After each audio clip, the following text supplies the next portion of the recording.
හරි. අපි අලුත් ඒක කොටසකට එනවා. ඒකෙදි අපි සාකච්ඡා කරන්න බලාපොරොත්තු වෙන්නේ තාම අපිට ලිඛිතව කරගෙන යන්න පුළුවන් වැඩ කටයුතු තියෙන්නේ. ඒක නිසා අපිට මේ ක්‍රමය වඩාත් සාර්ථකයි පන්තියේදී කාලේ නාස්ති කරලා ලියනවට වඩා මේවා අතීතයේ වෙච්ච කතන්දර කිව්වත් හරි ඒ කතන්දරවල අපි ඉගෙන ගන්න මේ විශේෂ ක්ෂේත්‍රයට අදාළව පරිගණකයේ විකාශනය වුණේ කොහොමද කියන එක පිළිබඳව අදහසක් ඉදිරිපත් කරන්න පුළුවන්. නමුත් ඔයගලගේ අච්චු පොතේ කරුණු අඩුයි. ඒ කියන්නේ වැරදි කියන එක නෙමෙයි. අවශ්‍ය ගොඩක් කරුණු අන්තර්ගත කළ නැහැ. බොහොම සුළු ප්‍රමාණයක්. නමුත් විභාග ප්‍රශ්න පත්‍රයේදී ගොඩක් ඊට වැඩි කරුණු ප්‍රමාණයක් ගොඩක් වෙලාට අහනවා. හරි. අපි ඒක එකතු කරගෙන අද පාඩම බලමු අලුත් කොටසේ. මාතෘකාව දාන්න පරිගණකයේ පරිණාමය. Computer revolution.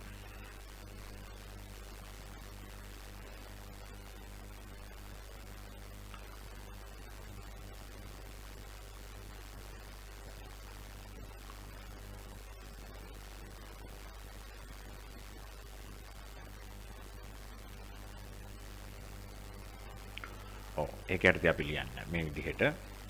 දැන් පරිගණකයට පාදක වෙච්ච අපි ලියන්න තාමපා පරිගණකයට පාදක වෙච්ච උපකරණයක් විදිහට අපි සලකනු ලබන්නේ ඇබකස් යන්ත්‍රය. ඒ කියන්නේ දැන් මුල්ම පරිගණකය මොකක්ද කියලා ඇහුවොත් අපි දෙන්න ඕන උත්තරේ ඇබකස් කියන එකම නෙමෙයි.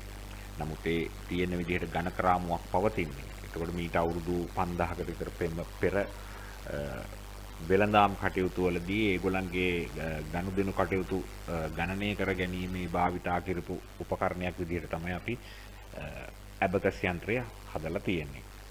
එතකොට ඔය ඇබකස් යන්ත්‍රය පරිගණකයට පාදක වෙච්ච එහෙම නැත්නම් අද පවතින මේ පරිගණකයේ ආරම්භය වෙච්ච ස්ථානය. එතකොට අපි සලකනවා පරිගණකයේ මුල් ආරම්භයට අඩිතාලම වැටුනේ මේ උපකරණයෙන් කියලා. ඒක නිසා පරිගණකයේ මුල් తත්වය ඇබකස් යන්ත්‍රය මගින් තමයි ක්‍රියාවට නැගුණේ කියන අර්ථයට අපි එනවා. right. ලියන්න මේ විදිහට පරිගණක පරිණාමය.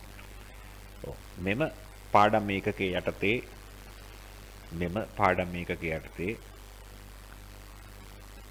අප අධ්‍යයනය කරනු ලබන්නේ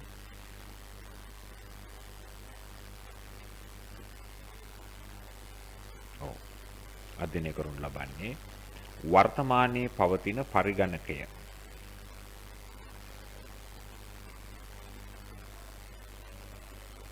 නිර්මාණය වීමට හේතු සාධක වූ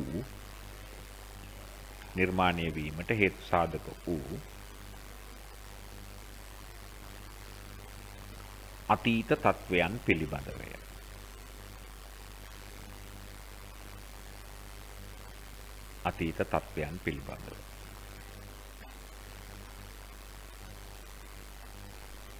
එම අතීතය තුල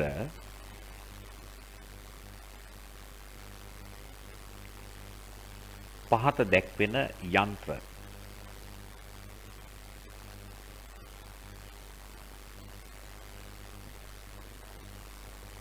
වර්තමානයේ පවතින පරිගණකය නිර්මාණය වීමට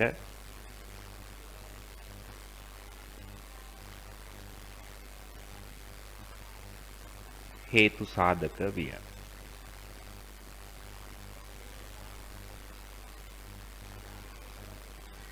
ඒක දාන්න අංක 1 යටතේ වම් අත පැත්තට දාන්න ඇබකස් යන්ත්‍රය.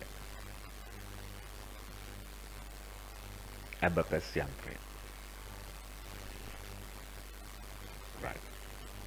ඒක ඉදිරියේ ලියා ගන්න. එහෙම නැත්නම් ඒක යටතේ ලියා ගන්න. වසර 5000කට පමණ පෙර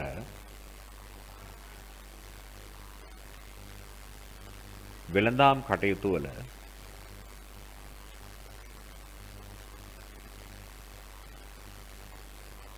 ගනුදෙනු පිළිබඳව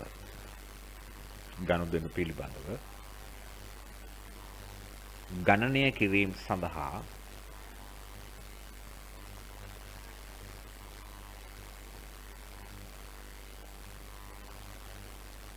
මෙය භාවිතා විය.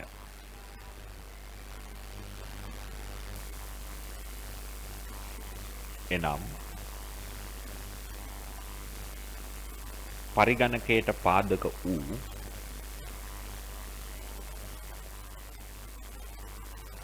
මුල්ම හස්තමය අතින් කරනවායි කියන එකයි හස්තමය උපකරණයකි.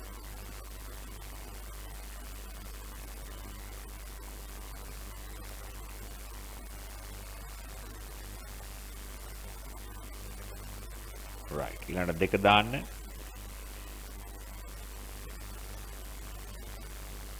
adding machine වරන් ඇතුළේ දාන්න 1642 ඔය 1600යි 1900යි කියන වර්ෂ කාණ්ඩ තුල තමයි මේ පරිගණකවල ලොකු වෙනස්කම් වෙමින් පැවතුනේ. හරි. das adding machine කියලා දැම්මනේ. ඔව්. right ලියන්න එපා. එතකොට දැන් ඔය 1642 කියන්නේ අපි දැන්ට ඉන්න අවුරුද්දත් එක්ක සැලකුවම මේ අවුරුදු 400ක වගේ පස්සට තියෙන අවස්ථාව. ඒතර ලොකු කාලයක් නෙමෙයි අවුරුදු 5000 කියන්නේ මීට විශාල පරාසයක් නේ. අවුරුදු 400ක් කියන්නේ ලොකු පරාසයක් නෙමෙයි. එතකොට අවුරුදු 400කට කලින් නිර්මාණය වුණා මේ ඇබකස් යන්ත්‍රය පාදක කරගෙන ඒ ඇබකස් යන්ත්‍රයේ තියෙන తත්වය තවත් වැඩි දියුණු කරමින් බ්ලේසිස් පැස්කල් විසින් හැදුවා ඇඩින් මැෂින් එක. එතකොට මේක අපි මැෂින් එක හස්තමය ක්‍රමය වගේම යාන්ත්‍රික කොටසකුත් තියෙනවා. දැන් ඔබට මම රූප සටහනක් ඕනම් පෙන්නන්න. දැන් මේ රූප සටහන මෙතන නැහැ ඔයගොල්ලන්ගේ අච්චු පොතේ. අපි ගත්තොත් ඇඩින් මැෂින් එකේ ස්වභාවය මෙන්න මේ වගේ යාන්ත්‍රික පද්ධතියක්. එතකොට දැතිරෝධ වීල් ඒ වගේ එක උපාංග යොදාගෙන එකතු කිරීම ඇඩින් මැෂින් එක කරන එකතු කිරීමේ ක්‍රියාවලිය සිදු කරන්න පුළුවන් යන්ත්‍රයක් නිර්මාණය වුණා. පැහැදිලිද? එතකොට ඒක 1642 වර්ෂයේ පිළිබඳව ලොකු අවබෝධයක් අවශ්‍ය නැහැ. විද්‍යාඥයාගේ නමයි ඒ හදපු උපකරණයේ නමයි විතරයි වැදගත් වෙන්නේ. එතකොට බ්ලේසිස් පැස්කල් හැදුවේ එතකොට ඇඩින් මැෂින් එක. right නැවත අපි පාඩමට යන් කොටසට දැන් රූප සටහන බැලුවානේ. හරි. ඒක ඇතුළේ ලියන්න. දැන් අදාළ තියෙන අංක 2 ඇඩින් මැෂින් වරහන් ඇතුලේ 1642. right. පොඩි දෙයක් ලියන්න. හරි. බ්ලේසිස් පැස්කල් විසින් ලොව පළමු මේ කියන කතන්දරේ හරි ලොව පළමු යාන්ත්‍රික මෙකැනිසම් එකක් ගණිත කාර්යයන් කරනවා කියන්නේ උපකරණය නිර්මාණය කරන ලදී. එතකොට ඒක ඉංග්‍රීසි නම නම් අපි කියන්නේ ඇඩින් මැෂින්. සිංහලෙන් අපි කියනවා යාන්ත්‍රික ගණිත කර්ම සිදු කරට හැකි උපකරණය. right. ඊළඟට දාන්න අංක 3. දාන යන්ත්‍රයේ නම පැස්කලයින්.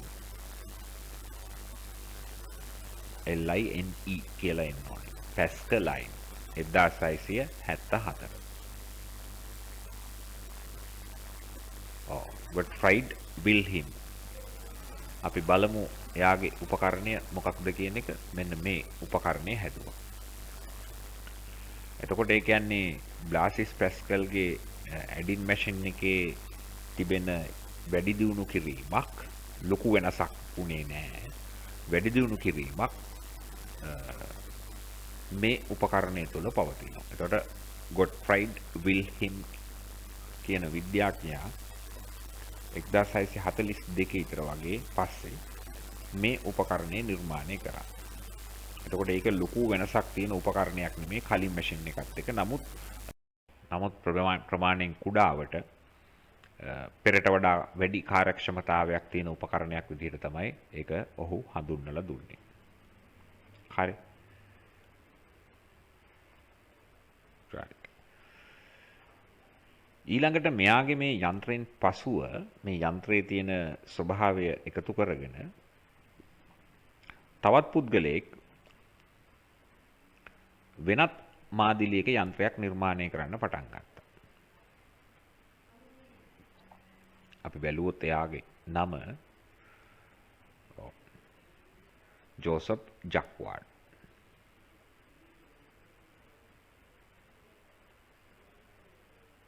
මේකේ ඇති එයාත්. ඔව්. ජෝසප් ජක්වාඩ්. එතකොට මෙයා හැදුවේ රෙදි වියන යන්ත්‍රයක්. නැත්නම් පරිගණකයක් කියන කතන්දරයක් නෙමෙයි රෙදි වියන යන්ත්‍රයක්. හැබැයි මේ රෙදි වියන යන්ත්‍රයේ අර කලින් ගොඩ්ෆ්‍රයිඩ් විල්හෙම් නිර්මාණය කරපු උපකරණය දායක කරගෙන එහෙම නැත්නම් ඒකේ තියෙන ක්‍රියාකාරීත්වය දායක කරගෙන රෙදි වියන යන්ත්‍රයක් ලූම් රෙදි වියන යන්ත්‍රයක් එයා හදපු යන්ත්‍රයේ නම ලූම්. එතකොට මේ යන්ත්‍රයේ ඒ රෙදිවල විවිධ රටාවන් විවිධාකාරව වෙනස් කරන්න පුළුවන් විදිහට එයා කාඩ් පත් ක්‍රමයක් පාවිච්චි කරා. ඒකට කියනවා අපි පංච් කාඩ්. එහෙම නැත්නම් අපි කියනවා සිදුරු කාඩ් පත්. ඒතර සිදුරු කාඩ් පතක් මේ වගේ ස්වභාවයක් වෙනවා. එතකොට අදට තියෙන අපේ පෙන් එක එහෙම නැත්නම් CD තැටි හાર્ඩ් ඩිස්ක් එක වගේ තොරතුරු ගබඩා කරන්න පුළුවන් නැවත භාවිතයට ගන්න පුළුවන් අවස්ථාවක් විදිහට තමයි පළමුවෙනි වරට මේක හඳුන්වලා දුන්නේ. එතකොට මේ කාඩ් පතේ ඒ රටාවට අනුව සිදුරු විදීමක් සිද්ධ වෙනවා. නැවත එතකොට ඒ රටාවට අදාළ කාඩ් පත යන්ත්‍රයට දාපුවම ඒ රටාවට රෙදි වියන්න පුළුවන් හැකියාව ලැබෙනවා. එතකොට මේ ක්‍රමය අනුගමනය කරමින් තමයි මුල් වකවානු දෙහෙම නැත්නම් ඒක පරිගණකයක් නෙමෙයි. නමුත් ඒ යන්ත්‍රයේ දත්ත ගබඩා කරන්න පුළුවන් ක්‍රමවේදයක් නිර්මාණය කරේ. එතකොට අපි සලකනවා සාමාන්‍යයෙන් තොරතුරු ගබඩා කිරීමේ මුල්ම රටාව එහෙම නැත්නම් මුල්ම අවස්ථාව නිර්මාණය කරේ සිදුරු කාඩ් පත් ක්‍රමයේදී. පැහැදිලිද? පසු කාලිනව මේක දීර්ඝ පරිගණකවලදී භාවිතා කරපු ක්‍රමවේදයක් වෙනවා. නමුත් ඔහු නිර්මාණය කරේ රෙදි වියන යන්ත්‍රයක්. අපි බලමු ඔහුගේ උපකරණය පිළිබඳ මෙන්න මේ වගේ උපකරණයක්. හැබැයි මේ උපකරණය යාන්ත්‍රිකව ක්‍රියාත්මක වෙනවා. ඒ වගේ මේ රෙදිවල රටාවන් ඩිසයින්ස් අර කාඩ්පත් යෙදීම මගින් වෙනස් කරන්න පුළුවන් ක්‍රමයක් එයා නිර්මාණය කරා. හරිද? රයිට්. අපි නෝට් එක ලියාගමු. ජෝසප් ජක්වාඩ්. හරි. ඒක යටතේ දාගන්න. Punch card system. තුනනේ. right. තුන හතර පංච් කාඩ් සිස්ටම්. right. යටි ලියන්න මේ විදිහට. ජෝසප් ජක්වාඩ් විසින්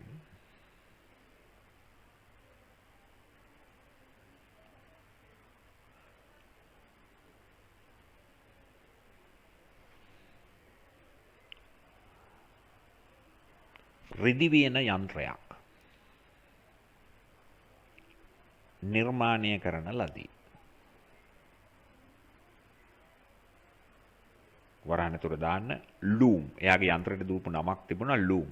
LOOM. අපි ඒ දවස්වල කිව්වේ ජෝසප් ලූම්. ඒ දවස්වල කියන්නේ ඒ දවස්වල මිනිස්සු කතා කරේ ඒක ජෝසප් ලූම්. හරි. යන්ත්‍රයක් නිර්මාණය කරන ලදී. ඔව්. රෙදිවල විවිධ රටාවන් ඇති කිරීම සඳහා සිදුරු කාඩ්පත් ක්‍රමය භාවිතා කරන ලදී. සිදුරු කාඩ්පත් ක්‍රමය භාවිතා කරන ලදී. ඒ අනුව තොරතුරු ගබඩා කිරීමේ මුල්ම අවස්ථාව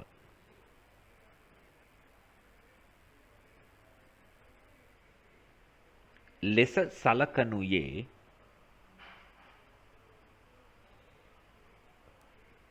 සිදුරු කාඩ්පත් සංකල්පයයි. punch card system.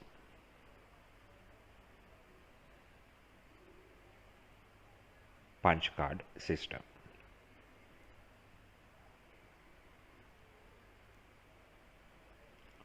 right ඊළඟ අංකයට අපි එමු. ඔව්. එතකොට abacus එක 1 2 3 4 5 දැන්. ඔව් ඒකට දාන්න analytical engine. analytical engine.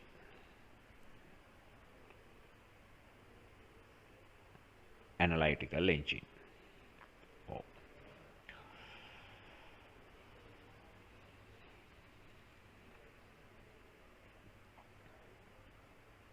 හරි. දැන් අපි අදට පවතින මේ පරිගණකයේ ප්‍රධානම ලක්ෂණ තමයි අපිට යම් තොරතුරක් දෙන්න පුළුවන්, ඉන්පුට් කරන්න පුළුවන්, ආදානය කරන්න පුළුවන්. ඒ වගේ මේ දත්ත අරගෙන යන්ත්‍ර තුලදී ඒවා තොරතුරු බවට පරිවර්තනය කරන්න පුළුවන්. එහෙම නැත්නම් ප්‍රොසෙස් කරන්න පුළුවන්. වටිනා කියන වැදගත් වන දත්ත තොරතුරු බවට පරිවර්තනය කිරීමේ හැකියාව පවතින. එහෙම නැත්නම් අපි කියනවා ප්‍රොසෙස් ක්‍රියාවලිය. ඒ වගේම අපිට අවශ්‍ය පරිදි ඒවල ප්‍රතිදානයන්, ඒ කියන්නේ අවුට්පුට්ස් ලබා ගන්න පුළුවන්. එතකොට අපි ඕනම පරිගණකයක ප්‍රධාන සංකල්පය බැලුවම ඒකේ තියෙන්නේ input, process and output. එහෙම නැත්නම් ආදානය, සැකසුම සහ ප්‍රතිදානය. එතකොට මේ ආදානය, සැකසුම සහ ප්‍රතිදානය කියන මේ මූලික සංකල්ප තුන මේ චාල්ස් බැබේජ් එහෙම නැත්නම් අපි වර්තමානයේ සලකන මේ පරිගණකයේ පියා ලෙස සලකන පුද්ගලයා නිර්මාණය කරපු යන්ත්‍රයේ පුදුුණා. එහෙම නැත්නම් අපි ඇනලයිටිකල් එන්ජින් එකේ තිබුණා. හැබැයි ඔහු මේ යන්ත්‍රයට දායක කරගත්ත මීට කලින් නිර්මාණය කරපු රෙදිවින යන්ත්‍රය නිර්මාණය කරපු ජෝසප් ජක්වාඩ්ගේ පංච් කාඩ් සිස්ටම් එක. ඔහු ඒකේ දැක්ක මේ තොරතුරු එහෙනම් තැම්පත් කරන්න පුළුවන්. නැවත වෙලාවකදී කාඩ් එක දාලා ඒකේ තියෙන රටාව ගන්න පුළුවන්. එහෙනම් මේ චාල්ස් බැබේජ් මේ පරිගණකය නිර්මාණය කරනකොට දත්ත තැම්පත් කිරීමේ සහ දත්ත නැවත කියවීමේ පද්ධතියට මේ පංච් කාඩ් කියන උපාංග ක්‍රමය යොදා ගත්තා. එතකොට මේ පරිගණකයේ තුල නැත්නම් මේ කියන යන්ත්‍රය තුල ආදානය, සැකසුම සහ ප්‍රතිදානය යන සියලු ක්‍රියාවන් අන්තර්ගත වෙච්ච පළමුවෙනි අවස්ථාව නිසා අපි සලකනවා චාල්ස් බැබේජ් තමයි වර්තමාන පරිගණකයේ පියා විදිහට. මොකද අනිත් අය විවිධ යන්ත්‍ර තමයි හැදුවේ. නමුත් පරිගණක පැත්තට සංකල්පය ක්‍රියාත්මක වුණේ චාල්ස් බැබේජ්. දැන් ඔහු නිර්මාණය කළපු උපකරණය මේ හා සමාන උපකරණයක්. යන්ත්‍රයක්. පේනෝනේ ඔක්කොම යාන්ත්‍රික තත්ත්වයන් පමණයි තියෙන්නේ. ඒ වගේම මේවා මේ තියෙන ප්‍රමාණයට වඩා අති විශාල දැවැන්ත උපකරණ, ටොන් ගණන් බර විශාල උපකරණ, කාමර තරම් විශාල තත්ත්වයකින් පවතින ඒවා. එතකොට මේ උපකරණයේදී දත්ත ආදානය කිරීම, සැකසීම සහ දත්ත ප්‍රතිදානය කිරීම යන ක්‍රියාවන් අර සිදුරු කාඩ්පත් ක්‍රමයේදී මගින් සිදු කරන්න පුළුවන්. පැහැදිලිද? right. එහෙනම් අපි චාල්ස් බැබේජ් ගැන ලිව්වේ නෑනේ. ලියමු අපි චාල්ස් බැබේජ් ගැන. ඔව්. ලියන්න මේ විදිහට. ඇනලයිටිකල් එන්ජින් එක තමයි යන්ත්‍රය. right. මෙම යන්ත්‍රය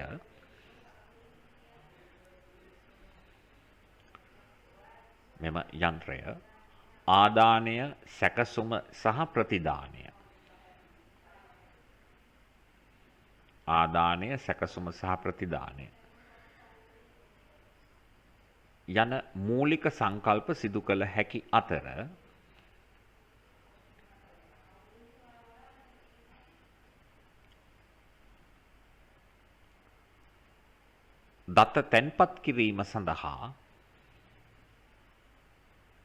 දත්ත තැන්පත් කිරීම සඳහා සිදුරු කාඩ්පත් සංකල්පය යොදා ගන්නා ලදී.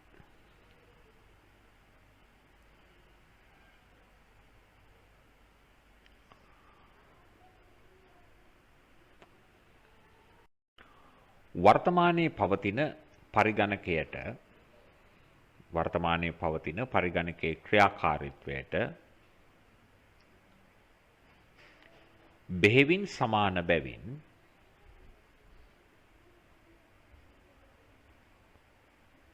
චාල්ස් බැබේජ් පරිගණකයේ පියා ලෙස සැලකේ.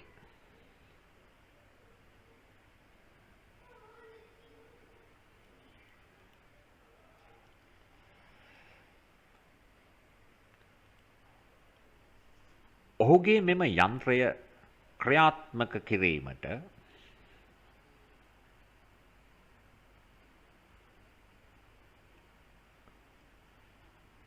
අවශ්‍ය වැඩසටහන් programs කියන එකයි අවශ්‍ය වැඩසටහන්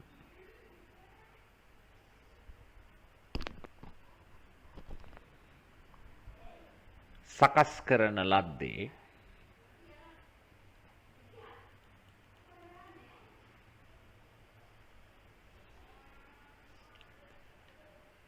ඇඩා ඔගස්ටා ලව්ලේස් ලව් කේස් නෙමෙයි ලව් ලේස් ශිල්පිනිය විසිනි.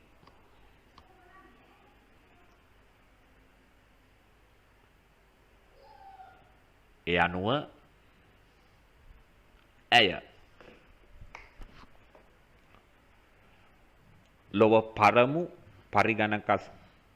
ලොව පළමු පරිගණක වැඩසටහන් ශිල්පිනිය ලෙස හැඳින්වේ.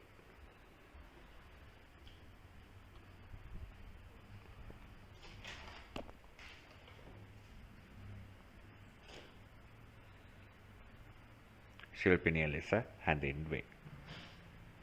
හරි. එතකොට මේ චාල්ස් බැබේජ්ගේ යන්ත්‍රයේ ක්‍රියාකාරීත්වය සිදු කරන්න වැඩසටහන් අවශ්‍ය වුණා. දැන් වැඩසටහන් කියන්නේ දැන් ඕගොල්ලෝ අපි පරිගණකය යම් යම් ක්‍රියාකාරීත්වයන් සකස් කරගන්න අපි ප්‍රෝග්‍රෑම්ස් ලියනවා. අපි ලියලා තියෙන ප්‍රෝග්‍රෑම් ගොඩක් වෙලාට පාවිච්චි කරන්නේ. අපි ප්‍රෝග්‍රෑම්ස් ලියනවා. දැන් අපේ මේ ඉන්න දරුවන් බහුතරයක් ඔය පරිගණක වැඩසටහන් නිර්මාණය කිරීම පිළිබඳ අදහසක් තියෙනවා. ඒ කියන්නේ යම් වැඩ කටයුත්තක් කරන්න තමන්ම විසින්ම අලුත් වැඩසටහනක් නිර්මාණය කරන්න පුළුවන්.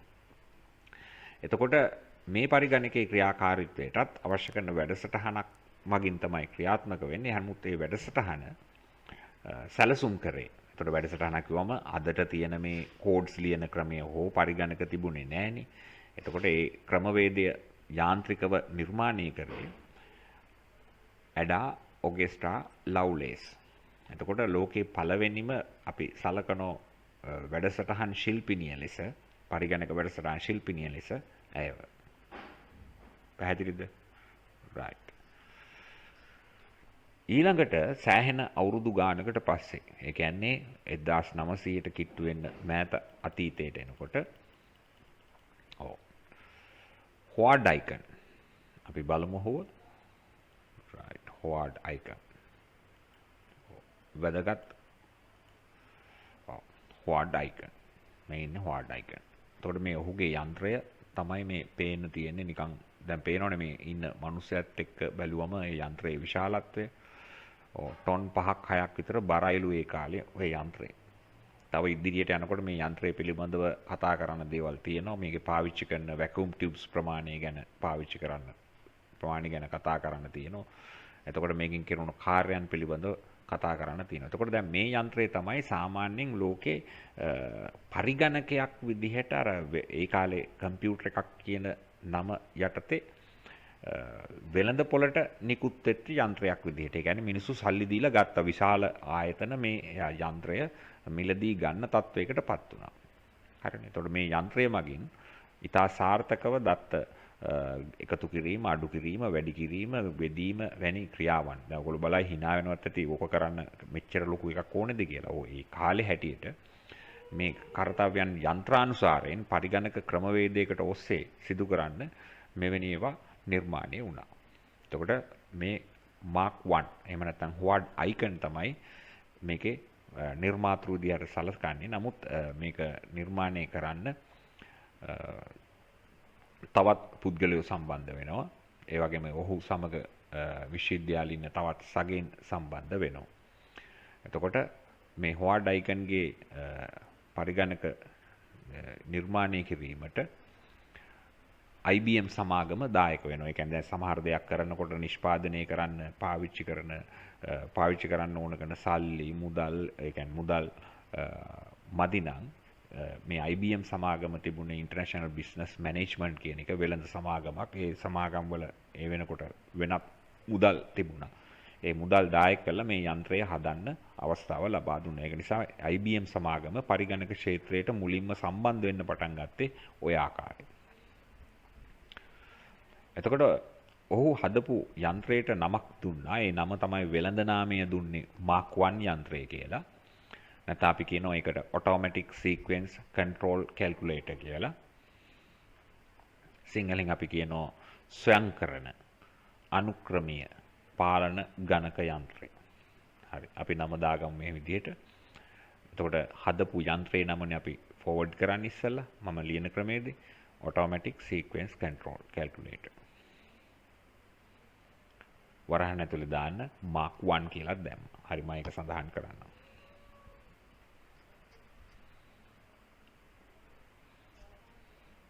right. ඒක යටතේ ලියන්න මේ විදිහට. ඔව්.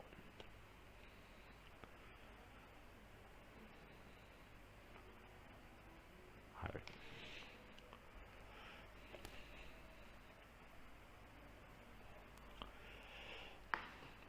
හරි right ලියන්න මේ විදිහට. ඔව්. මෙම යන්ත්‍රය නිර්මාණය කරන ලද්දේ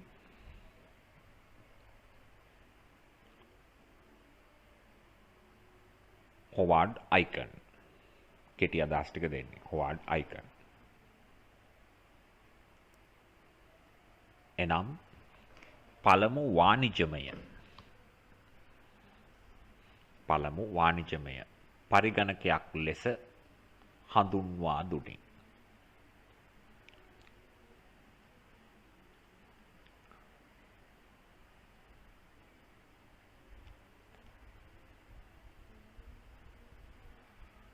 මෙම යන්ත්‍රය නිර්මාණයේදී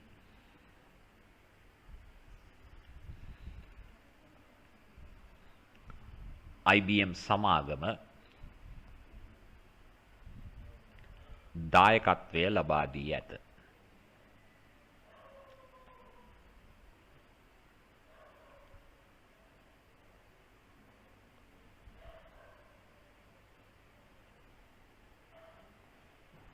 right එච්චරයි. දැන් පේනවනේ 1944 විතර වගේ තමයි නිපදවලා තියෙන්නේ. يعني මෑත ඉතිහාසයේ ළඟින්ම තියෙන අවස්ථාව. එතකොට මේ පරිගණක නිර්මාණයට නැත්නම් මේ පරිගණකයේදීත් ඕගලන්ට පේන විදිහට අර අතීතයේදී අපිට වර්තමානයේ තියෙන පරිගණකයේ තිරයයි කීබෝඩ් එකයි ඒ ස්වභාවයක් නැහැ. මේ ඒ වකවාණු වලදී මේ එහෙ මෙහෙ කැරකි ආවා එක එක යන්ත්‍ර නිර්මාණය කර මේ தત્ත්වය දක්වා. දැන් උතනින් පස්සේ තමයි දැන් ඇත්තටම කියනවා මේ ඉතිහාසයේ ආරම්භය. උතනින් පස්සේ තමයි වර්තමානයේ තියෙන පරිගණකය දක්වා නිර්මාණය වීමේ ක්‍රමවේදය ආරම්භ වෙන්නේ. එතකොට ඒක අපි මේ වෙනකන් තියෙන්නේ අර සියල ගාචිලගේ කතන්දරයක් වගේ වුණාට උතනින් පස්සේ තමයි මේ ලොවට පරිගණකයක් උමනා කරන తත්වය නිර්මාණය වෙන්න පටන් ගත්තේ. එතකොට මේකෙන් පසුව අපි පරිගණක ඒ පුද්ගලයා හොයාගත්ත පුද්ගලයා හෝ එහෙම නැත්නම් ඒ සමාගම හෝ නමින් ගොඩක් වෙලාවට ප්‍රචලිත කරන්නේ නැහැ. එතනින් පස්සේ තියෙන්නේ අපි පරම්පරාවන්. හරි. එතකොට පළවෙනි පරම්පරාව, දෙවෙනි පරම්පරාව, තුන්වෙනි පරම්පරාව, හතරවෙනි පරම්පරාව, මේ වෙනකොට පස්වෙනි පරම්පරාවේ අපි ඉන්නේ. ඒ කියන්නේ පරිගණක පැත්තේ. පැහැදිලිද? right. එතකොට ඔතනින් පස්සේ අපිට සාකච්ඡා කරන්න තියෙන්නේ යුග එහෙම නැත්නම් ජෙනරේෂන් කම්පියුටර් ජෙනරේෂන්ස් පිළිබඳව අදහස. එතකොට ඊට කලින් තිබුණු මේ පැහැදිලි කිරීම ඔස්සේ අපි සාකච්ඡා කරේ මේවට පාදක වෙච්ච මේ අතීතයේ හිටපු එක එක ගණිතඥයන් විද්‍යාඥයින්ගේ දත්තවලට අනුව සකස් කරලා තිබුණු විවිධ යන්ත්‍ර පිළිබඳවයි. පැහැදිලිද? right. හරි. දැන් එතනින් මුලින් පස්සේ මුල් හඳුන්වා දීමේ පරිගණක ක්‍රියාත්මක වුණාට පස්සේ පරම්පරාවන් අනුව ඒවා නම් කරන්න පටන් ගත්තා. පුද්ගලයාගේ නමින් නෙමෙයි, සමාගමේ නමින් නෙමෙයි, යුග අනුව නම් කරන්න පටන් ගත්තා. right. පරිගණක යුගයන් කියලා මාතෘකාව දාන්න.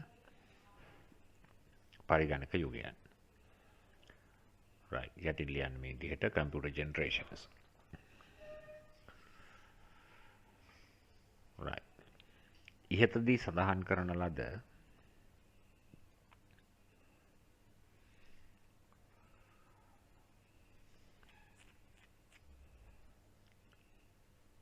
සියලු යන්ත්‍ර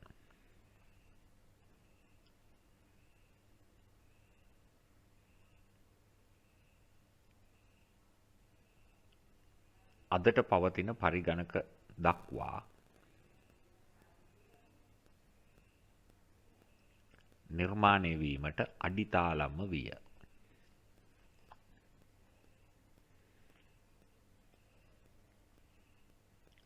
මාක් 1 යන්ත්‍රයෙන් පසුව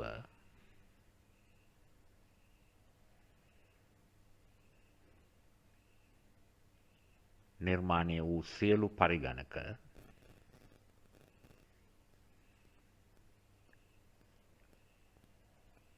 පරම්පරාවන් අනුව වර්ග කෙරේ. පරම්පරාවන් අනුව වර්ග කෙරේ. right ඒක දාගන්න පළමු පරම්පරාව, දෙවන පරම්පරාවේ යුග කාලය දාගන්න, තුන්වන පරම්පරාව, හතරවන පරම්පරාව, පස්වන පරම්පරාව. ඒතර අදට පවතින්නේ අපි පස්වන ජෙනරේෂන් එක තමයි 5th generation එකේ තියෙන පරිගණක තමයි.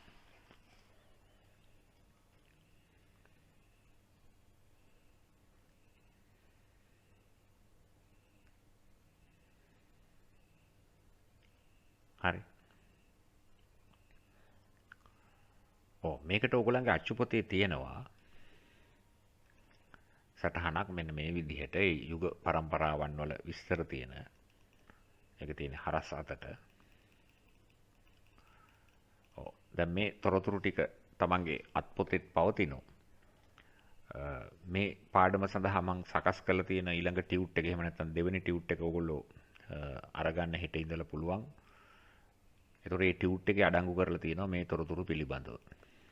ඒතර මේක මම මෙතනදී කියවන එකේ තේරුමක් නැහැ. ඒ යුග අනුව පරිගණක වල උපාංග තත්වයන් පිළිබඳව හදලා තියෙන පරිගණක කාණ්ඩ පිළිබඳව අදහසක් ගන්න පුළුවන්.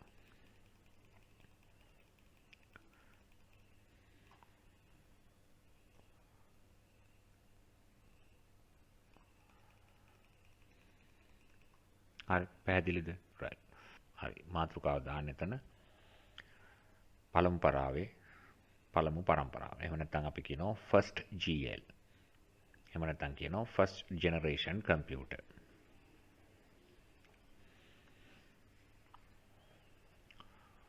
දැන් මේ පරම්පරාවන් වලදී පරිගණක වර්ග කරන්නේ ඒ පරිගණකවල පාදක වෙච්ච තාක්ෂණික උපාංග අනුව. එතකොට ඔයගොල්ලෝ මතක තියාගන්නත් ඕනේ විභාග දිහානෙත් එහෙම තමයි. පළමු පරම්පරාවේ පාවිච්චි වෙච්ච තාක්ෂණික ක්‍රමවේදය මොකක්ද? ඒ විදිහට පැහැදිලිව අහනකොට අපි දැනගෙන ඉන්න ඕනේ මේ පරම්පරාවේදී පාවිච්චි වෙච්ච තාක්ෂණය සහ ඒ තාක්ෂණය උපයෝගී කරගෙන හදපු පරිගණක වර්ග එහෙම නැත්නම් ඒවට දීලා තියෙන නම් වර්ග කීපයක් පිළිබඳව. එතකොට අර මං ටියුට් එකේ එහෙම නැත්නම් ඔයගලගේ අච්චු පොතේ තියෙන එක මම නැවත පිටපත් කරලා ඒකට දානවා. එතකොට ඒකේ අඩංගු වෙනවා මේ පරම්පරාවන් අනුව පාවිච්චි වෙච්ච උපාංග පිළිබඳව එහෙම නැත්නම් පරිගණක පිළිබඳව. පළමු පරම්පරාවේදී නිර්මාණය වෙනකොට දායක කරගත්ත තාක්ෂණික ක්‍රමවේදය තමයි වැකුම් ටියුබ්. එහෙම නැත්නම් අපි කියනවා රික්තක නල තාක්ෂණය. එතකොට පළමු පරාවේ පරිගණකවල යොදාගෙන තිබෙන්නේ රික්තක නල තාක්ෂණය උපයෝගී කරගෙන. එතකොට මේ රික්තක නලයක් කොයි වගේද? එහෙම නැත්නම් වැකුම් ටියුබ් එකක් කොයි වගේද? සාමාන්‍යයෙන් බල්බ් එකක් වගේ. නමුත් මේ රික්තක නලයක් කියන්නේ කුඩා සංඥාවක් ගොඩාක් විශාලනය කරන්න පුළුවන්, වර්ධනය කරන්න පුළුවන් උපාංගයක්. එතකොට මේ තාක්ෂණික පද්ධතිවල එහෙම නැත්නම් මේ විද්‍යුත් පරිපථවල සංඥා වර්ධකයක් විදිහට තමයි මේ උපකරණේ පාවිච්චි කරන්නේ. අපි බලමු ඒකේ හැඩරුවක් කොයි වගේද කියලා. හරි. දැන් මේ තියෙන්නේ ඒ කාලේ භාවිතා වෙච්ච විවිධ රික්තක නල. ඔයගොල්ලන්ට පේන තියෙනවා ඒවා ටිකක් බල්බ් එකක් වගේ. නමුත් ඒ අභ්‍යන්තරයේ ඒ සංඥා වර්ධනය කරන්න පුළුවන් මූලද්‍රව්‍ය අඩංගු ලෝහ වර්ග අන්තර්ගත කරලා තිබෙනවා. පෙනුමෙන් බල්බ් එකක් වෙන නමුත් බල්බ් එකක් වගේ එළිය එන්නේ නැහැ. නමුත් කුඩා එළියක් මේකේ තියෙනවා. ඒ කියන්නේ එළිය ගන්න නෙමෙයි. ඒ අභ්‍යන්තර කොටස් රත් කරන්න අවශ්‍ය කරන තාපය පාවිච්චි වෙන්න ඕන කරන ආලෝකයක් පවතින්නේ. ගොඩක් පැරණි ඔය සමහරලාට ඕගොල්ලන්ගේ තාත්තලාට දන්නේ නැතුව ඇති අම්මලා දන්නේ නැතුව ඇති සීයලගේ වගේ කාලෙදී තිබුණා වෑල් රේඩියෝ කියලා. ඒ කියන්නේ ඉස්සර ගුවන්විදුලි යන්ත්‍රවලත් මේ සංඥා වර්ධකයක් විදිහට පාවිච්චි කරලා තියෙන්නේ වැකුම් ටියුබ්. වෑල් එකක්, වෑල් දෙකක්, වෑල් තුනක් ඒක අනුව සද්දෙත් වැඩි වෙනවා. හරිද? right. එතකොට මේක ප්‍රමාණයෙන් ටිකක් විශාල උපකරණයක් කියලා ඕගොල්ලන්ට ටිකක් පේනවා.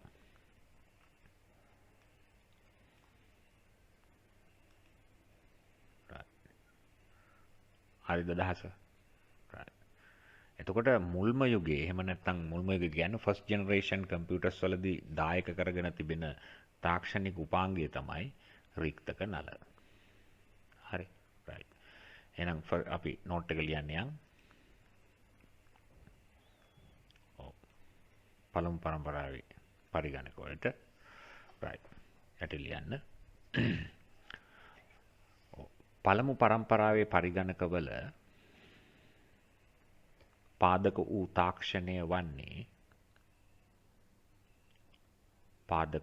තාක්ෂණය වන්නේ රික්තක නල තාක්ෂණය. රික්තක නල තාක්ෂණය. ඉංග්‍රීසියෙන් ලියනවා අපි කියනවා vacuum tube.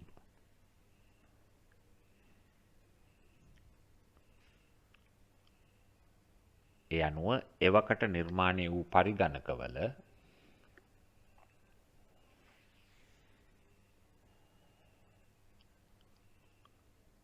වැකුම් ටියුබ් අතිවිශාල ප්‍රමාණයක් යොදා ගනිමින්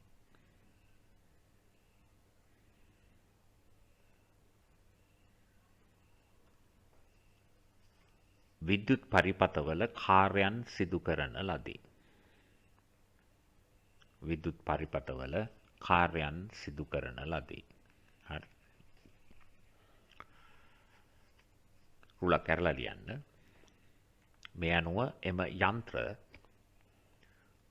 ප්‍රමාණයෙන් විශාල විය.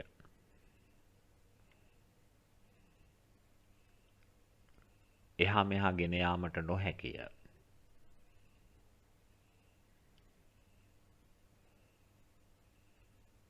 අධික තාපයක් පිටවිය.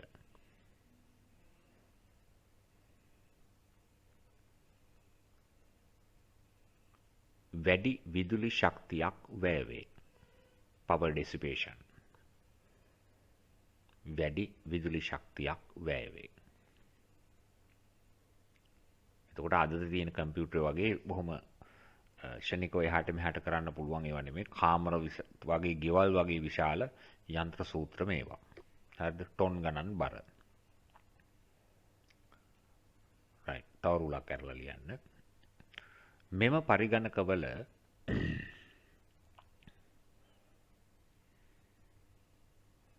දත තැන්පත් කිරීමට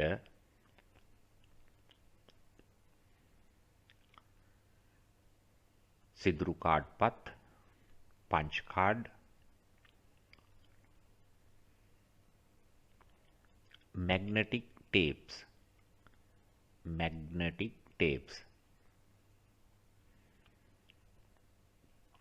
චුම්බක පටි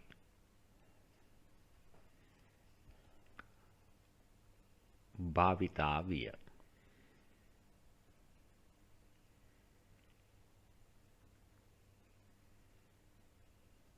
හරි. ඊළඟට අපි යමු දෙවන පරම්පරාවට. right. ඊළඟට අපි යමු දෙවන පරම්පරාවට. දෙවන පරම්පරාවේ පරිගණකවල 1956 63 අතර කාල වකවානු වගේ මේකේ තියෙන්නේ. දැන් රික්තක නල වෙනුවට දෙවන පරම්පරාවේදී යොදා ගන්නා ට්‍රාන්සිස්ටර්. එතකොට මේ රික්තක නලයක ක්‍රියාකාරීත්වයම සිදු කරන්න පුළුවන් ඊට වඩා විශාල කුඩාම සියුම් කුඩා උපකරණයක් නිර්මාණය වුණා. ට්‍රාන්සිස්ටර්. අපි බලමු ට්‍රාන්සිස්ටරයක් කියන්නේ මොකක්ද කියලා.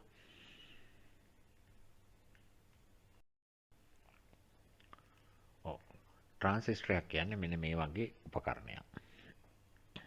එතකොට දැන් මේ උපකරණය අර වැක්කියුම් ටියුබ් එකකට වඩා ප්‍රමාණයෙන් ඉතා සියුම් කුඩා උපකරණයක්. දැන් ඔය වර්තමානයේ පවතින විවිධ විද්‍යුත් පරිපථවල තමගේ ගෙදර දොරේ පවතින විවිධ ඉලෙක්ට්‍රොනික උපකරණ තුල මේවා අඩංගු වෙනවා. එතකොට ට්‍රාන්සිස්ටරයක් නොමැතිව පද්ධතියක් කොහොමත් වැඩ කරන්නේ නැහැ. මොකද ඒවල තියෙන සංඥාවන් වර්ධනය කරන්න, වැඩි දියුණු කරන්න පාවිච්චි කරන උපකරණයක්. එතකොට ඒ සංඥා වර්ධනය කිරීමට මේවා වැඩියෙන් යොදා ගැනීම සිද්ධ වෙනවා. දැන් ඔයගොල්ලන්ගේ විද්‍යා පොතේ පාඩම් වලත් මම හිතන්නේ ඔයගොල්ලන්ගේ 10 වසරත් 11 වසරත් පාඩම් වලත් ඒ වගේම ඕලෙවල් විභාගයටත් අන්තර්ගත වෙනවා ඔය ට්‍රාන්සිස්ටර් පිළිබඳව, ඩයෝඩ් පිළිබඳව ඉගෙන ගන්න. ඒ නිසා මේවා අතාරින්න ඕන දේවල් නෙමෙයි, මේවා දැනගන්න ඕන දේවල්. එතකොට මේකේ අග්‍ර තුනක් පවතිනවා.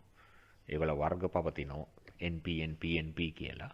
ඒක මෙතනදී වැදගත් වෙන්නේ නැහැ. නමුත් විද්‍යා පාඩමේදී ඔයගලන්ට වැදගත් වෙනවා. එතකොට මේකට පේනවා මේක කුඩායි. එහෙමනම් පෙරට වඩා පරිගණකවල විශාලත්වය අඩු කරගන්න පුළුවන්. ඒ වගේම කාර්යක්ෂමතාවය වැඩි. එතකොට කලින් තිබුණු පරිගණකවලට වඩා වැඩි වැඩ කොටසක් කරගන්න පුළුවන් හැකියාව තියෙනවා. ඒ වගේම බල්බයක් වගේ මේක රත් වෙන්නේ නැහැ. විශාල වශයෙන් රත් වෙන්නේ නැහැ. සාමාන්‍ය රස්නයක් තියෙනවා. නමුත් අර බල්බයක් ඔබලට අතින් අල්ලන්න බෑනේ. මේක අතින් අල්ලන්න පුළුවන්. ඒතර තාපහානිය අඩුයි. පාවිච්චි කරන විද්‍යුත් ශක්තිය අඩුවෙන් පාවිච්චි කරන්න පුළුවන්. right. එහෙනම් අපි පාඩමේ කොටසට එතනට යමු. right. second generation. දෙවන පරම්පරාවේ පරිගණක. right. යටි ලියන්න. මෙම පරම්පරාවේ පරිගණකවල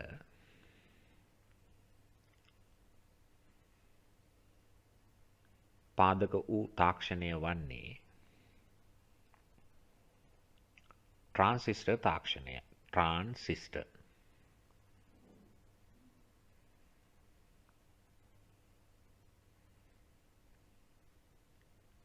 එය ප්‍රමාණයෙන් කුඩා උපකරණයකි.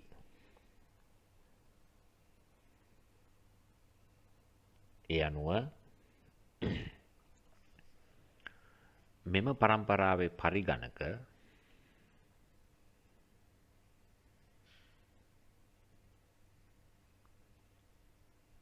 ප්‍රමාණයෙන් කුඩා විය. කාර්යක්ෂමතාවය වැඩිය.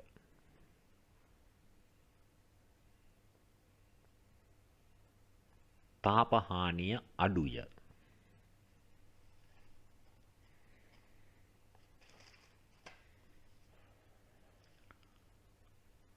පෙරට වඩා අඩු විද්‍යුත් ශක්තියක් වැය කරයි.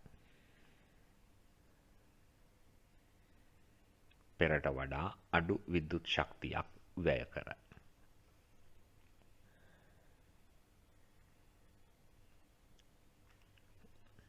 හරි. මෙම පරම්පරාවේ පරිගණකවලදී දත්ත තැන්පත් කිරීම සඳහා storage devices දත්ත තැන්පත් කිරීම සඳහා magnetic tape චුම්බක පටි floppy disk නම්‍ය තැටි floppy disk නම්‍ය තැටි භාවිතා කරන ලදී.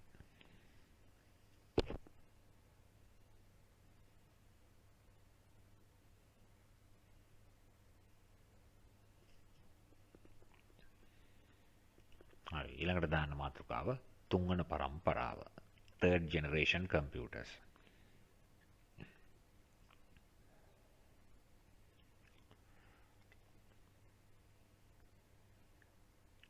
හරි.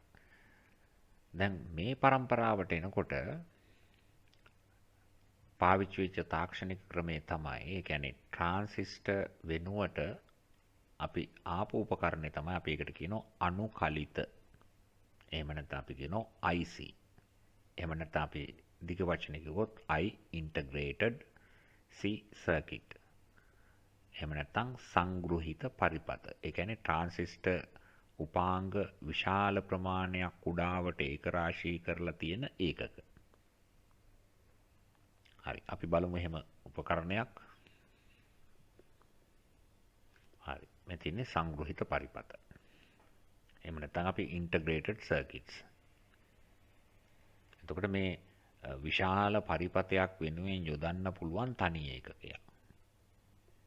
එතකොට සමහරවිට මේවා ඇතුලේ ට්‍රාන්සිස්ටර් ෆන්ක්ෂන්ස් 100ක 200ක මේ වගේ උපකරණ 100ක 200ක ක්‍රියාකාරීත්වයන් තියෙන පද්ධති තියෙනවා. දැන් ඔය අපි පාවිච්චි කරන වර්තමානයේ තියෙන පරිගණකවල මයික්‍රෝ ප්‍රොසෙසර් එක එහෙම නැත්නම් විදුලි මොළය තුල ඔය ට්‍රාන්සිස්ටර් මිලියන 45ක් 80ක් අතර ප්‍රමාණයක් තියෙනවා. මිලියන. එතකොට ඒ තරම් අතිවිශාල ට්‍රාන්සිස්ටර් ක්‍රියාකාරීත්වයක් මේ ඒකකයක් තුළට යොදන්න පුළුවන්. මේ ඒකේවල එක එක පරිපථ වලට ගැලපෙන ඒවා තියෙන්නේ. හැම එකෙම මිලියන 45 කියන එක නෙමෙයි. එක එක ප්‍රමාණය. එතකොට අදහස තමයි ට්‍රාන්සිස්ටර් කිහිපයක එකතුවක් විදිහට තමයි අනුකලිත. එහෙම නැත්නම් IC, එහෙම නැත්නම් ඉන්ටර්ග්‍රේටඩ් සර්කිට් භාවිතා වෙන්නේ. එතකොට තුන්වෙනි යුගයට එනකොට ට්‍රාන්සිස්ටර් වෙනුවට මේවා යොදා ගන්න පටන් ගත්තා. එතකොට ට්‍රාන්සිස්ටර් විශාල ප්‍රමාණයක් වෙන මේන් එකයක් දානකොට තවත් කුඩා වෙනවා. තවත් කාර්යක්ෂමතාවය වැඩි වෙනවා. ඒ වගේම රත් වීම අඩුයි. අඩු විදුලි ශක්තියකින් වැඩ කරන්න පුළුවන්. හරි. යන් අපි නෝට් එක ලියන තැනට. හරි. තුන්වන පරම්පරාව ලියන්න මේ විදිහට එහෙමනම්. ඔව්. මෙම පරම්පරාවේදී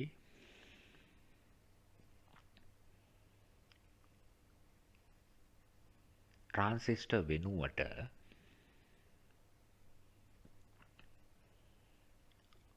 අනුකලිත යොදා ගන්නා ලදී. අනුකලිත. වරහන් ඇතුලේ දාන්න IC. එහෙම නැත්නම් අපි කියනවා integrated circuit. integrated circuit.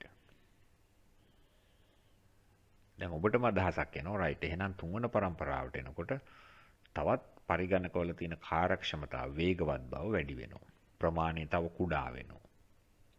හරි. තාපහානිය අඩු වෙනවා තවත්. තාපහානිය අඩු වෙනවා කියන්නේ අඩු විදුලි ශක්තියකින් ඒ උපකරණ වැඩ කරන තත්වයකට එනවා.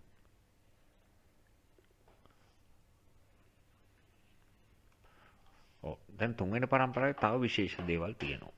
දැන් තුන්වෙනි පරම්පරාවට එනකොට තමයි දැන් අදට තියෙන පරිගණකයේ ස්වභාවය ඕගොල්ලන් දකින පළවෙනි අවස්ථාව. ඒ කියන්නේ දැන් පරිගණක තිරයක්, මොනිටරයක්. එහෙම නැත්නම් තව ගත්තොත් යතුරු පුවරුව අපිට අවශ්‍ය කරන දත්ත ඇතුල් කිරීමට කීබෝඩ් එකක් සහ මවුස් එක පාවිච්චි කරනෝනේ අපිට ඕන කරන ලක්ෂ හඳුන්වා දෙන්න. මෙන්න මේ උපකරණ තුන ඇතුළුව පරිගණකයක ස්වභාවයක් ආවේ තුන්වන පරම්පරාව. ඒ කියන්නේ පළවෙනියෙන්ම යතුරු පුවරුවක්, මවුස් එකක්, මොනිටර් එකක් සහිත පරිගණක ස්වරූපයක් නිර්මාණය වුණේ තුන්වන පරම්පරාවේ. දැන් ඊට පෙර දෙවන සහ පළවෙනි වලදී තිබුණ නැහැ. මවුස් කීබෝඩ් කියන සංකල්පයක් පවතුනේ නැහැ. නමුත් තුන්වන පරම්පරාව තමයි ආවේ රයිට්. අපි ඒක ලියාගමු. මෙම පරම්පරාවේදී සිදු වූ සුවිශේෂී කාරණය වන්නේ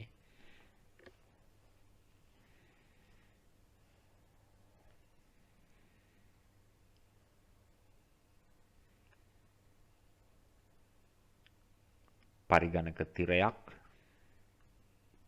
මොනිටර්, යතුරු පුවරුවක්, කීබෝඩ්, මූසිකයක් එහෙම නැත්නම් මවුස් එකතු විය.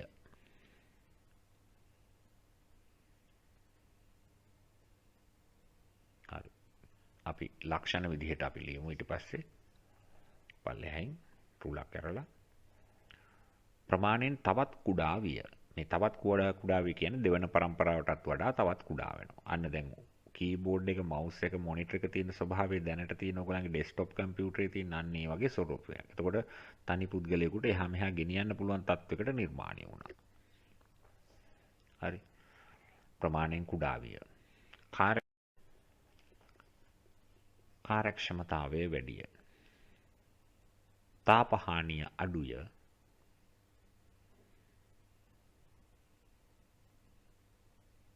අඩු විදුලි ශක්තියක් වැය කරයි.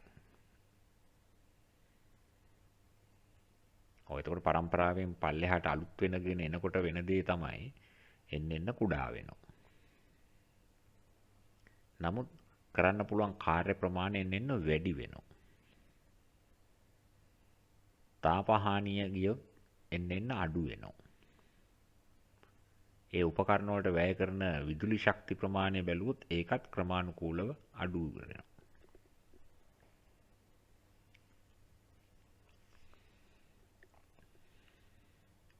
අපි යමු දැන් හතරවන පරම්පරාවට. දැන් හතරවන පරම්පරාවේදී වෙනවා තවත් මෙහෙම දෙයක්. ඒ කියන්නේ IC එහෙම නැත්නම් අනුකලිත විශාල ප්‍රමාණයක් තිබ්බේවා ඒවත් තනි එකකට වෙනවා. ඒ කියන්නේ කුඩා අනුකලිත විශාල ප්‍රමාණයක එකතු කරලා තනි IC එකක් හදනවා. පැහැදිලිද කියන දේ? හරි. එතකොට ඒකෙන් වෙන දේ තමයි මොකද්ද? පරිපථය තවත් කුඩා වෙනවා. එහෙම නැත්නම් පරිගණකේ තවත් කුඩා වෙනවා. නමුත් කාර්යක්ෂමතාවය පරිගණකයෙන් කරන කාර්ය ප්‍රමාණය එන්නේ එහෙම නැත්නම් කම්පියුටරේ ස්පීඩ් එක ඉහළ දමනවා. තාපහානිය අඩු කරනවා. ඒ පද්ධති වලට වැය කරන කරන්ට් එක එහෙම නැත්නම් විද්‍යුත් ශක්තිය අඩු කරනවා. right. හතරවන පරම්පරාව දාන්න fourth generation computer.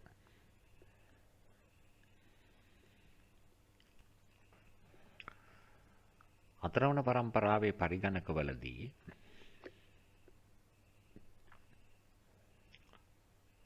කුඩා අනුකලිත විශාල ප්‍රමාණයක්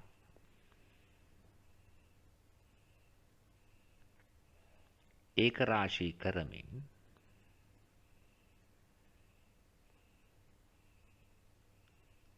තනි ඒකක නිර්මාණය කරන ලදී.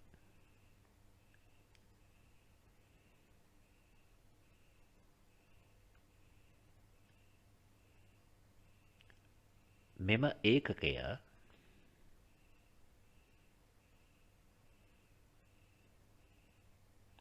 වර්තමානයේ පවතින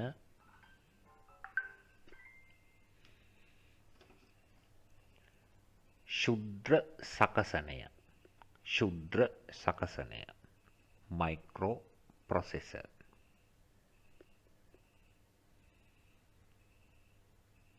හා සමාන වේ.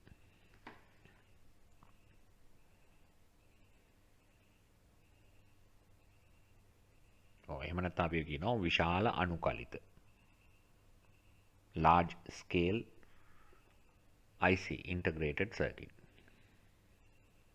එහෙම නැත්නම් අපි කියනවා ශුද්‍ර සකසන මයික්‍රෝ ප්‍රොසෙසර්. ඒතර මයික්‍රෝ ප්‍රොසෙසර් කියන්නේ මොලයක් හා සමාන කිට්ටුවෙන් යන එකක්. එතකොට මේ යුගයේදී ආපු මේ ශුද්‍ර සකසනය නිසා වරකට එකම මොහොතේ වැඩසටහන් කිහිපයක් නියැලෙන්න පුළුවන්. දැන් උදාහරණයක් අපි හිතමු. ඔබ යම් දෙයක් ටයිප් කර කර ඉන්න ගමන් සින්දුවක් පරිගණකයෙන් ඇහෙන්න හදන්න පුළුවන්. දෙකම එක වෙලාවෙදින වෙන්නේ. එතකොට කාර්යයන් දෙකක්. එතකොට මීට කලින් තුන්වන පරම්පරාවේ, දෙවන පරම්පරාවේ, පළවෙනි පරම්පරාවේ තිබුණු පරිගණකවල පුළුවන් වරකට එක වැඩක් කරලා ඉවරුණාට පස්සේ තමයි ඊළඟ වැඩේ කරන්න පුළුවන්. හතරවන පරම්පරාවට ආපුවම මයික්‍රෝප්‍රොසෙසර් එක නිසා එකම මොහොතේ රාජකාරී කිහිපයක්, කාර්යයන් කිහිපයක එහෙම නැත්නම් වැඩසටහන් කිහිපයක ක්‍රියාත්මක වෙන්න පුළුවන් හැකියාව පැවතුණා. ඒක හතරවන පරම්පරාවේ පරිගණක දැනටත් ඔය අපි එහාට මෙහාට විසි කරලා තියෙන පරිගණක හා සමානයි. ඒවා ක්‍රියාකාරීත්වයෙන් ඉවත් වෙලා නමුත් ඔය සමහරවිට ගෙවල් වල ඇති. 4th generation computers පරණ ඒවා. ඔව්. මෙම යුගයේ පරිගණකවල තොරතුරු තැන්පත් කිරීමට storage devices නම්‍ය තැටි floppy disk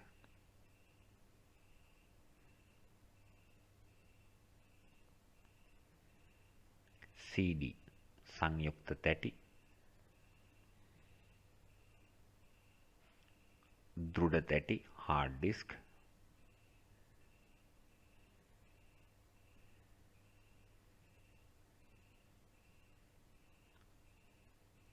වැනි දත්ත ගබඩා කළ හැකි උපාංග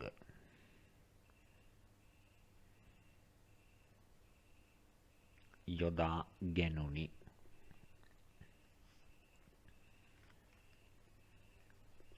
හරි.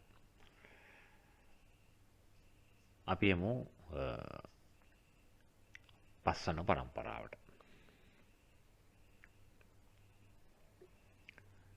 පස්සන පරම්පරාවට එනකොට 1989 ඊටාම මෑත අතීතයේ තත්වය.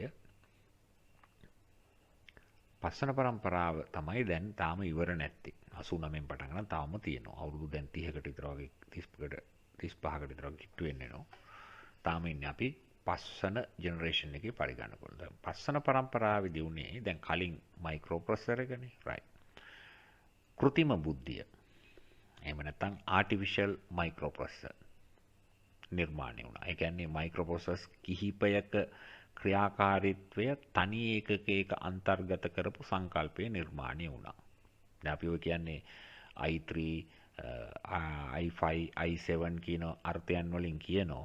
ඒ කියන්නේ ප්‍රොසෙසර්ස් එහෙම නැත්නම් මොළ කිහිපයක් එක ඒකකයක් තුලට අන්තර්ගත වෙන ක්‍රමයට ආවා. රයිට් ලියන්න මේ විදිහට. මෙම යුගයේ පරිගණකවලදී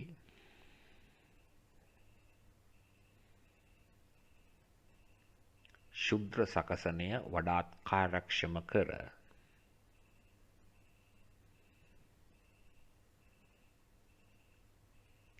එවැනි ඒකක කිහිපයක් සහිත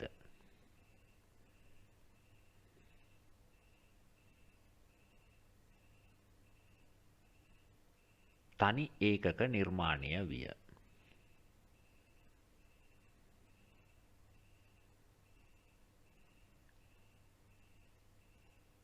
මේවා කෘතිම සකසනයන් ලෙස ඉංග්‍රීසියෙන් අපි කියනවා artificial microprocessor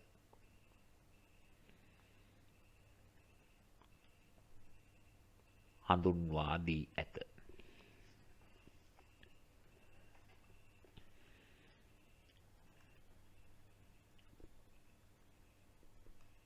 හරි.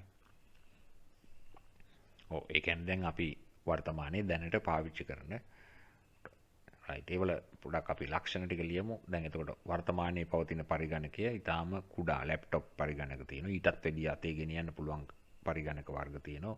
ඊටාම සියුම් තත්වයකට ගෙනල්ලා තියෙනවා. එතකොට අදින් වර්ෂ 300කට විතර කලින් තිබුණු පරිගණකය එහෙම නැත්නම් 1940 ගණන් වල තිබුණු මාක් 1 පරිගණකයත් එක්ක සලකනකොට විශාල වෙනසක්. හරි. එහෙනම් ඒකෙදි ලක්ෂණ විදිහට අපි දාමු. ඔව්. ප්‍රමාණයෙන් ඊටාම කුඩා විය.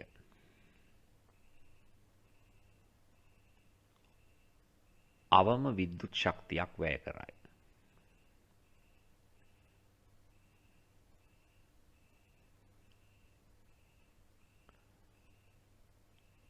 කාර්යයන් විශාල ප්‍රමාණයක එක්වර නිරත වීමේ හැකියාව ඇත.